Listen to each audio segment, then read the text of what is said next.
Humoyun. Assalomu alaykum. Mana. Assalomu alaykum. Assalomu alaykum. Yaxshimisiz? Zo'r.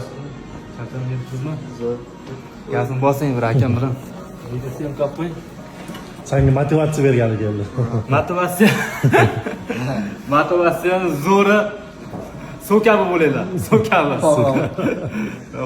Humoyun etga qanaqa yutish kerak? O'rgatib qo'y. Bitta nokaut qilish kerak bu. Nokaut qilish kerak a? Xudo xohlasa. Xudo xohlasa. Krasavchik. Bu Humoyun borku, Oktagon ligani ambassadori har bitta musobaqaga olib keladi aktivlar. Oktagon liga. Humoyun arenada ham o'shanda birinchi qatorda o'tirgan. Mamlakatdan birinchi qatorda o'tirdi. Ertaga Jangga borasizmi? Nasib Xudo xohlasa. Xudo qilgan. xohlasa. Bitta sirni ochaman. O'sha imенно bugun sport podpischilariga eksklyuziv bo'ladi. Odilxon bilan Tayson urushi bu meni proyektim. Ya'ni qanaqa ma'noda proyekt, men bularga g'oya berganman. Endi yaxshi media ketyapti-da, shularni urishtiramiz degan g'oya chiqqanman, Oktagon bilan ma'qullashgan.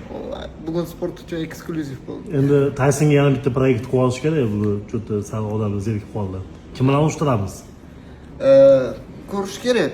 Men hozir o'zim ko'rayotganim Rustam gangster yoki ulug' gangster normalniy proyekt bo'ladi. Ikkalasi ham tortish bilan. Tayson ulardan juda kuchli emasmi? Kuchli, yaxshi o'zbek agar imенно Toshkentda shu bo'yi organizatsiya qilsak, yaxshi mediaga yaxshi biroz o'tirib tortamiz. Tayson ko'rding bu hamma narsani biladi bu. Biladi.